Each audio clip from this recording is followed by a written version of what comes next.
a black and white issue. There's no gray or middle ground here, where if I go out to the streets on a city here in Sweden, you know, I can see that in certain aspects. Yep, I can see that there's a control grid coming in. I can see cameras here and there in different aspects. But the world is not falling around me as I walk there. Think there's still, little regions of freedom to work and operate within the system, and it's not as dramatic. Yeah, life is still day to day. Yeah, it's still right. Life is still day to day. Yeah.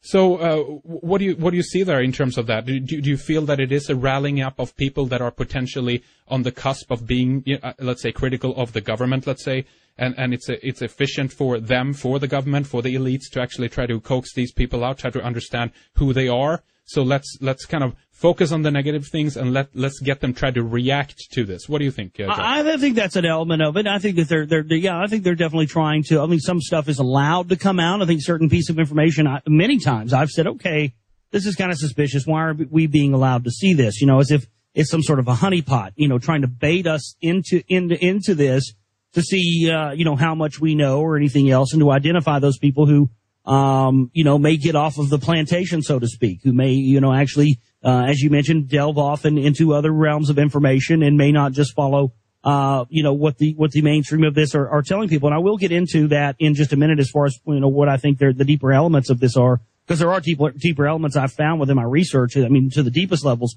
But I want to go back and mention something, because I sort of lost my train of thought there the last bit we were talking about. I mentioned that clip in the volume 1 about Pat Buchanan and John Ashcroft. And so again, they're appearing to be on both sides, on two different sides of this issue.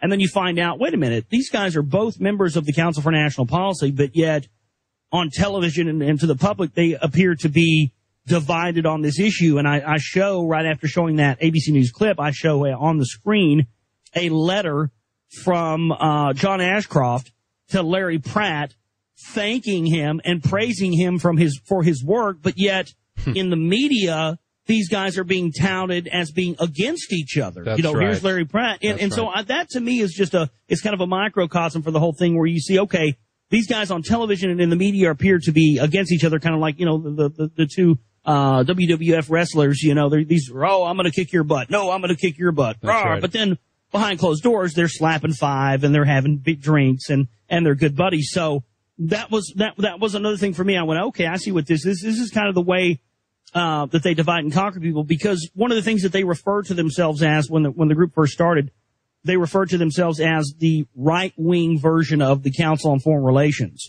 And one of the things that as I started going back farther and farther into researching the group, I started noticing that the group actually had its origins, if you trace it back far enough, actually had its origins in the Fabian Society, the Fabian Socialist Society, that originated out of the London School of Economics in the early part of the 20th century. So Josh, when you go far enough to the right on the left circle, then you end up on the extreme right, right? Or they meet up. You find out that you find out that the international socialists, from the Royal Institute of International Affairs to the CFR, to all these groups, are actually ultimately in the end funded and created by the Fabian socialists, who create the left groups and the right groups to assume total control. That's what the most important thing to me about the Council for National Policy is because upon their formation in 1981, what they assured that anyone who voted for either party in the left-right political spectrum in the end would get socialism. Look how many things were brought in, socialist things were brought in under Reagan, from Reaganomics to all this stuff, which led us to the economic thing that we are now. On and on and on. They've just become the kind of everybody sees the right wingers as it's just the stereotype that they're the warmongers. That's right. It's the stereotype that they're the Christian fanatics. And essentially what they do is they put out this idea in the media that, you want to be with anybody but those crazies. That's anybody in their right mind wouldn't associate with, Jerry Falwell or, John Hagee or these crazy religious zealots. And so what that does is it drives people back over to where they want people to be, and that is back over towards the left wing into the socialism. So that was another big thing for me, Henrik. It seemed like that everybody was always trying to say that the whole New World Order conspiracy and everything was all left wing. It was like, all the left wingers are behind the New World Order, but the right-wingers over here, they're free and clear, and they're not involved in any of this stuff. And I said, well, that's just flat not true when you look at the research and you look at the things that these guys are connected with. And, I mean, everything from, like as I mentioned before, Iran-Contra, everything to that, to the impeachment of Bill Clinton. I mean, Bob Barr admits in his book, former CIA agent and head of the NRA here in the United States, he admits in his book, the meaning of is that they cooked up and concocted the plan to impeach Bill Clinton at the Council for National Policy meeting in 1996. So, we have lots and lots of things, and I'm going to be detailing more of those in the new film, The Secret Volume 2. I'm going to be detailing some of the other stuff they've been involved in, from things like the Franklin cover-up with these different, to the foundation of the Temple of Set in the United States. Also to, we're going to show how Johnny Gosch and Jeff Gannon, are the same person. I mean, it's going to get into a lot of the deeper elements of this. And I think that's the most important thing that people need to know is that, whether or not so-and-so who's in the CMP is a good person or a bad person, is neither here nor there. What really is important is that any time that anyone is involved in groups that are working at the highest levels in secrecy, we should be allowed to ask questions about that.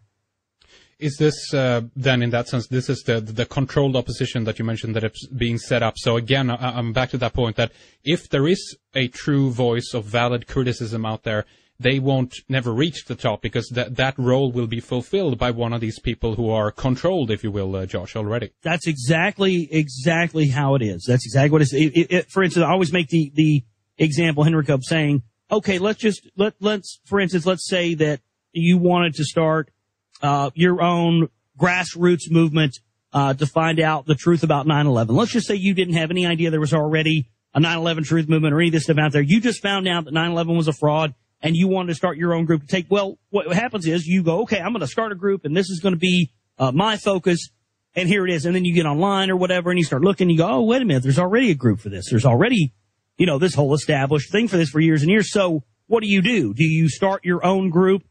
That focuses on what the issues are important to you, or are you more likely going to just go ahead and join the already existing group where people are already working on this, and go along from there? And I think that's what most people do. And I think that from my research anyway, that this is how it's been set up and designed to be that way so that, again, they can control the perimeters of the conversation. They can control what elements of the information are allowed to be in there and talked about and what elements are not. And then on top of that, of course, George, you have the next level of that where potentially, again, then well-meaning good people that want to try to, expose this and that and the other end up potentially in a role of just infighting, if you will, where people out there put all their energy on trying to discredit the other group. And at the end of the day, if you think about it, then they, the top, crust elite, have still won at the end of the day because none of the energy and focus is actually being put on exposing and shining a light on them. But all this infighting underneath is going on, this petty little tyrants running around and try to, put each other down basically. So they win at the end.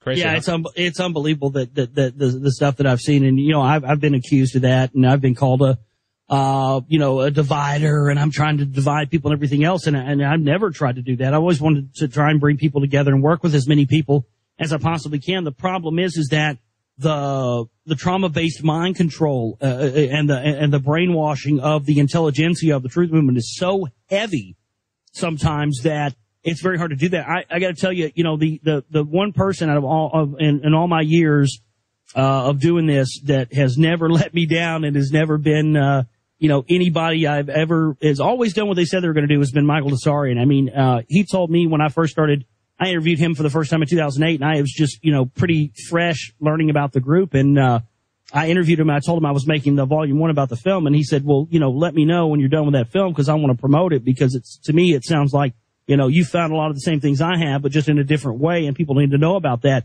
And, I had a lot of people say that to me. A lot of people, oh, yeah, we want to help you promote the film and this, that, and the other. And I got to say, Michael Tsarian was the only person out of anybody who promised me that actually lived up to what he said he would do. And he put the film on his website, promoted it. I just can't thank him enough for that. And so when you see that there are real people out there, and especially people at the level of Michael Tsarian, who really actually do want to work with you and actually are involved in looking at the truth, it gives you a lot of hope and lets you understand that, look, as long as you're just focusing on the information, and the information is first, not this petty, ad hominem attack or personality attack stuff that people always want to resort to.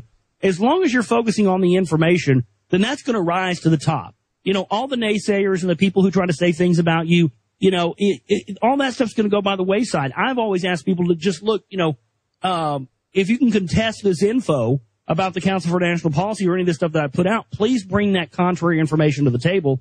And, of course, so far, nobody else has done that yet, Henrik. Well, I mean, exactly, you're right. I mean, there might be disagreements, there might be different things out there that people not on the level agree with, but that's not the point. If people are, you know, not operating from that level of just being emotionally defensive all the time, and put that to the side and actually focus on the things that are important. And then again, you can work together on the issues that you do find, you know, common ground on. And then, if there's something else that doesn't fall in, so what? I mean, that being different, that's a good thing. Again, otherwise we're back in the same idea again. This is a micro version of the New World Order. They're trying to homogenize everything, of making everything one. You know what I mean? So difference, diversity. I've seen those tactics. Yeah, I've seen those tactics used by people, Henrik. I've seen people, you know, for instance, there was, even before I was even kind of aware of all the stuff about the Council for National Policy, the network I used to be on in 2008 when I started, we started getting calls from sponsors that we would try to get for the network, and they were saying that Alex Jones had said, "Oh, yeah, don't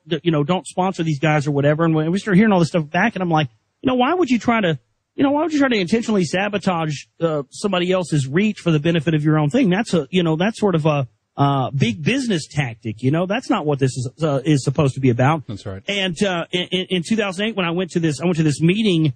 It was here in Dallas. It was called the Freedom 21 conference, and it was sort of a right-wing anti-Agenda 21 conference. Yeah, that had that's right. a lot of these, you know, these members of the Council for National Policy, like Phyllis Schlafly and Larry Pratt and Jerome Corsi and all these different people. And you know, I was like, I'm going to go in this thing, and I'm going to go in there with my camera, and I'm going to get in their face, and I'm going to get in their comfortable little world, you know, right. And I'm going to ask them to answer for this. And I got in there, and I started to go, you know what? That's the wrong tactic. Right. I really had to grow a lot at that thing. I was like, you know what? That's what the what the truth movement or whatever everybody puts out, that, oh yeah, you know, you go up there and you get in their face, yell and you in get their a face, nice. Yeah, it's not going to help anything. It doesn't help anything. It's not going to help anything. No. And I realized that. I said, you know what? I've spent my listeners that support my work and make donations and stuff. They paid for me to go to this thing, and I'm sitting here thinking, you know, we had to spend all this hundreds of dollars to get into this hotel and stay at this hotel and get, you know, tickets to this event.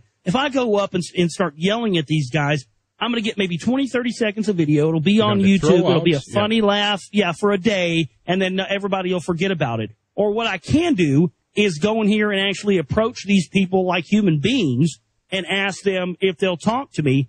And, of course, they didn't. Larry Pratt from Gun Owners of America, this is absolutely true.